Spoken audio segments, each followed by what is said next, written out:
Hi అండి. Hi అక్క. So నిన్న రీతుని డెమోన్ నామినేట్ చేశారు కదా, ఎలా అనిపిస్తుంది? చాలా ఎడ్ చేసి రీతు పవన్ అదేంటి వాళ్ళిద్దరి మధ్య రిలేషన్ ఉందని అందరికి తెలుసు తెలుసు కాబట్టి ఆ మాత్రం కూడా చేయకపోతే ఇంకా ఎట్లా ఆ లవర్షిప్ అనుకుంటారా? ఏదైనా సరే కంపల్సరీ అట్లా చేశాడంటే చిన్న లవ్ ఉండబట్టే ఏం చేసినా సరే పవన్ రీతు మధ్య ఏ జరిగినా అది ప్రేమలాగే అనిపిస్తుంది.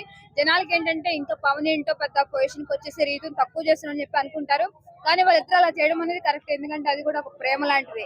అంతే, కొట్టుకోవడం తిట్టుకోవడం నెట్టుకోవడం సావడం ఎంత ప్రేమే బిగ్ బాస్ లో. కానీ ఫస్ట్ టైం నామినేషన్ లోకి వచ్చాడు కదా ఎమాన్యుయల్, ఎలా ఇమాన్యుల్ ఎలిమినేట్ అవ్వడం మనం చెప్తున్నాగా, అసలు కంపల్సరీ అది అయ్యే పరిస్థితి లేదు. ఎందుకంటే ఇంకా 3 వీక్స్ ఉంది కాబట్టి జనాలకు టెన్షన్ పెట్టాలని చెప్పి ఒక చిన్న రాయేస్తున్నారు. ఇమాన్యుల్ మాత్రం కంపల్సరీ విన్ కాకపోయినా రన్నర్ అయినా ఫైనల్ అయినా అవకాశం ఉంటది. ఇమాన్యుల్ మాత్రం బయటికి రాడు. 4 మెంబర్స్ రీతుని నామినేట్ చేసినప్పుడు తనుజ ఆమెని సేవ్ చేసింది కదా, అది మంచితనం అనేది, అది ఫ్రెండ్షిప్ అంటే. చూసి నేర్చుకుంటారా భయ్, ఎప్పుడు తనుజని టార్గెట్ చేయడం కాదన్న.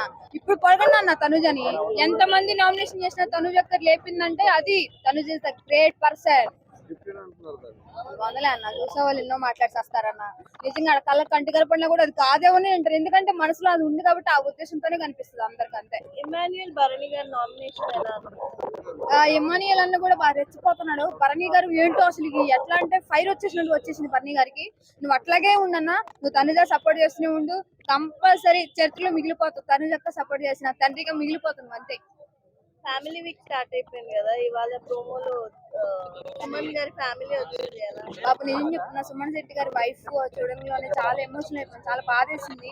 ఎందుకంటే వైఫ్ రాని పట్టుకోవడం తినిపించుకోవడం అది చాలా బాధ అనిపించింది. అది ఓకే, ఫ్యామిలీ అన్నాక చిన్న చిన్న ఎమోషన్స్ రావడం అనేది అదొక ఇదే.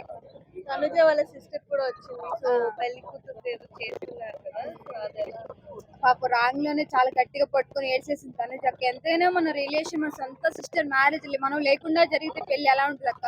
అలా అయిపోయింది. ఏం కదక్క, నువ్వు లోపల ఆల్రెడీ పెళ్లి కూతురు చేసేసావు. నీ దృష్టిలో నీ చెల్లికి ఆడే పెళ్లి అయిపోయింది కాబట్టి కంపల్సరీ ఏం ఫీల్ అవసరం లేదు. Big boss Tanuja.